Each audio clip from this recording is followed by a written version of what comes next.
Good afternoon. My name is Michael Randolph, and normally when I come to you during this presentation, I come as the CEO of the Center for Nonprofit and Community Development.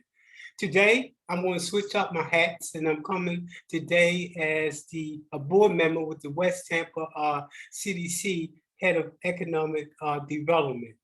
As you know, we've been talking about the West Tampa CDC Technology, Wealth Building, and Job Creation Center. I have a guest today that I want to introduce to you. That's a couple minutes, but first I wanted to just give an overview of what we've been talking about for months. So the West Tampa CDC Technology, Wealth Building, and Job Creation Center consists of three components. The first is the technology component. The technology component teaches us working with people in West Tampa to learn them hard skills. Any hard skills relating to software production, mobile production, 3D production, code, all those things associated with technology. The other part of the Technology Center is getting the community up to par with technology. As you know, most African American communities are not that much familiar with technology. And if we be left behind some people if we don't begin to look at that, and that's what the Technology Center does. I'm going to skip down to the Wealth Building Center, and then I'm going to go circle back to the performance art. So the Wealth Building Center is basically broken up into three components. The first component is working with residents to start their own business. We see this as creating generational wealth. The second part is called community wealth. We believe that as nonprofits, we have to be able to create businesses. So the West Tampa CDC is looking at creating three different businesses in order to create revenue to come into the CDC and not be totally dependent upon grants. And then the next component is the Performing Art and Production Center. This is probably the most important. We're using this as a strategy towards public safety. How do you get young people, those young people that's on the corner and those other people that have so many gifted talents, but they're hanging on the corner, and that normally leads to all kinds of situations. So the Performing Art and Production Center goes towards that particular strategy related to public safety. So let's look at some components of the workforce of the Performing Arts Center, and then we're going to go directly into our guests. So the Performing Art and Production Center consists of several components. First is the Art Center, recording company, video/production center, radio production, marketing and branding, as well as the entertainment center. I'm not going to talk about all those different components, but they are individual components, and we have an individual strategy. Today, I want to introduce you to Charles, and I hope I can call him my friend. Yes. Okay, let's switch over to the next one.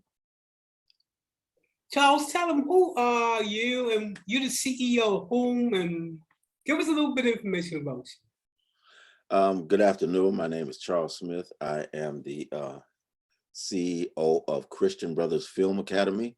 We're a local nonprofit organization, 501c3 organization, and we teach the art of filmmaking to students and especially children, those that are underprivileged and underserved community and at risk.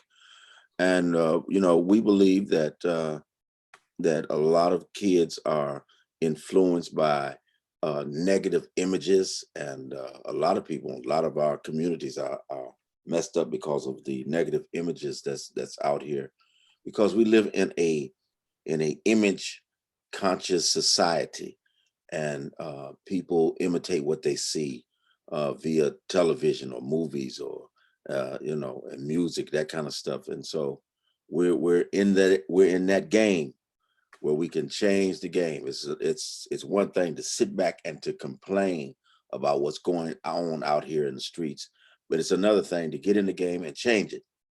And one way that we found out that it's most effective is that to inspire and impact our youth that's coming up. And one way to do that is to teach them how to make their own positive images, tell their own stories.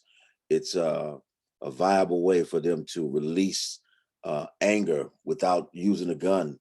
You know, one of our programs is called Drop the Gun and Pick Up the Camera. You know, where we teach kids how to write, produce, direct, and edit their own film project and tell their own story in their own words. You know, without being violent and having to, you know, pick up a gun and shoot somebody, that kind of stuff. Instead of So can shooting the you kid. tell us a little bit about your Hollywood background? Well, my background is I spent a few years in Hollywood. I was born and raised in the Midwest in Ohio, and then when I moved to Los Angeles, is where I really got my training in the arts. You know, I got the acting bug in Ohio when they came to my area, and they shot a movie called Attica, and they came to my town and got some extras, and I was one of those extras. And when I got on the film set, I'm telling you, the acting bug really hit me. So 3 years later, when I moved to Los Angeles, um, is where I really kind of got into the industry and watched the behind the scenes stuff. And I did a lot of stuff with as an extra and working in movies and working around professionals like Danny Glover and Mel Gibson, and also had the opportunity to be on stage with a gentleman that's my God, was one of the icons of filmmaking, who just passed, Mr. Sidney Poitier. We were doing a play in Los Angeles called The Gospel of Colonis, and he was in the audience. And when the show was over, Morgan Freeman was also in that play, and I played one of the main characters. And by chance, he came by my dressing room and stopped and pointed and said, "Man, you did a fantastic job." And I was like, "Me? Oh my God, do you know who you are?" You know, and it was such an honor. I was so humbled and honored that he would take time out of his schedule to recognize my gifts and talents. And you know, so our hats off to Mr. Sidney Poitier and to his family. And but you know, we worked around Hollywood, working on different sets, Cheers and Lethal Weapons, the movie, the first one. Got to know Danny Glover pretty good, you know, and didn't know that one day I would end up directing him. He came to Tampa for Wow. an occasion, yes, with a friend of mine that brought him here, and she asked me to direct the thing that she was doing, the talk show or something that he came for. And man, that's just, you know, I felt like things that went full circle. But you know, it's just one of those things that you keep your dreams alive. You know, when you use your imagination, use your dreams, that you can be anything you want to be. You can do it.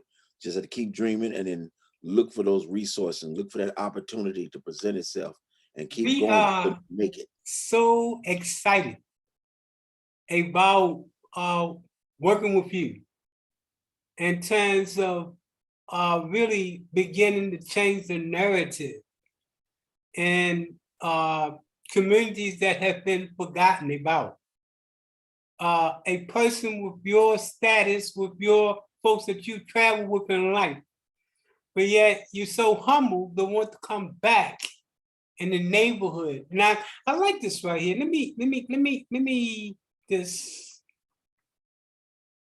move this up a little bit. And you talk about your dream, and you talk about your dreams in terms of moving people out of poverty through entertainment, Yes, sir. alternative to gangs, drugs, and crime. Yes, sir. This is consistent with our objective to why we rebuild in the community. We also want to make sure that we leave no one behind. Yes, sir.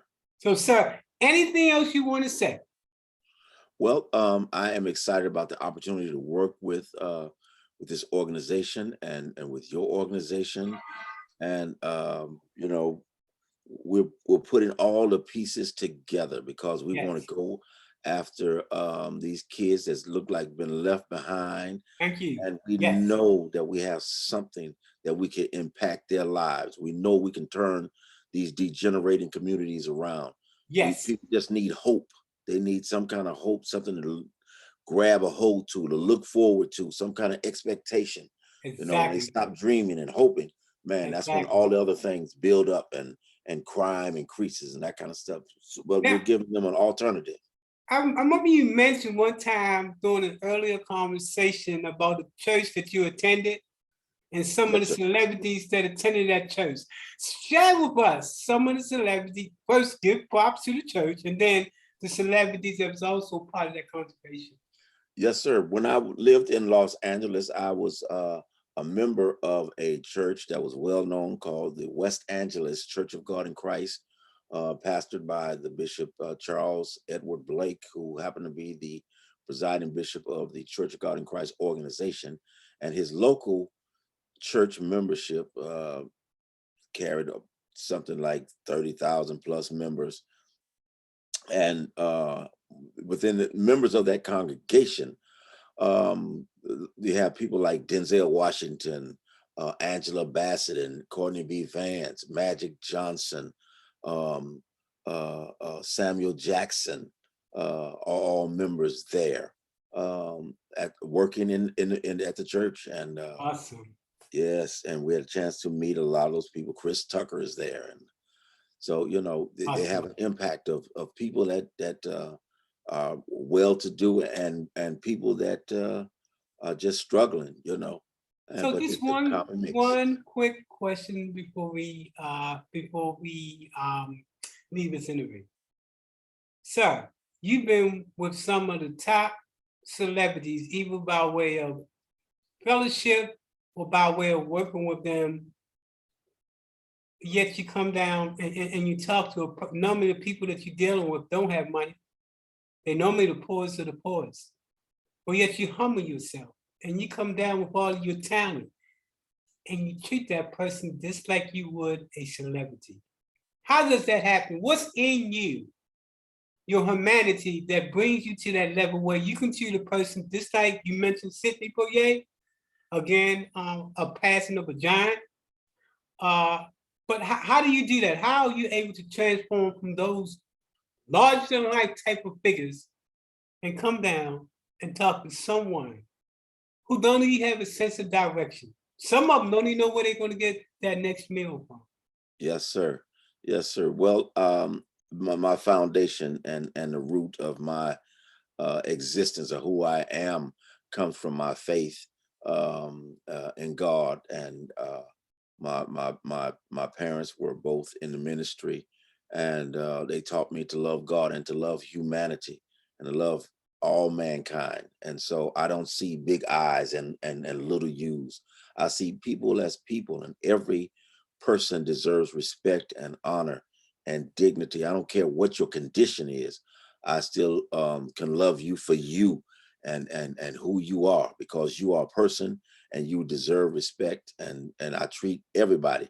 It's not about how much money you have in your pocket. It's about who you are as a human being. And so I just want to impact that life and serve humanity. I'm not serving money, so to speak, prestige or titles. I'm serving humanity, because people, um, uh, it's all about people, Yes, making an yes, impact in people's lives. yes, definitely. And I think you put it right there when you say it's all about people and more importantly, impacting people's lives, as we say, all the way down the bottom. Yes, sir. So, sir, I want to appreciate you taking your time to do this interview. We're looking forward to working with you and doing some really big things Yes, sir. to bring to life that dream. When you talk to these young people on the street, and it's like you talk to them and you see no shining in their eyes. It's like it's dark. Yes, We sir. need to bring some type of light back in their eyes, and we think that the arts will Yes, do it. sir. Thank you very Absolutely. much. Looking forward to working with you. Yes, sir.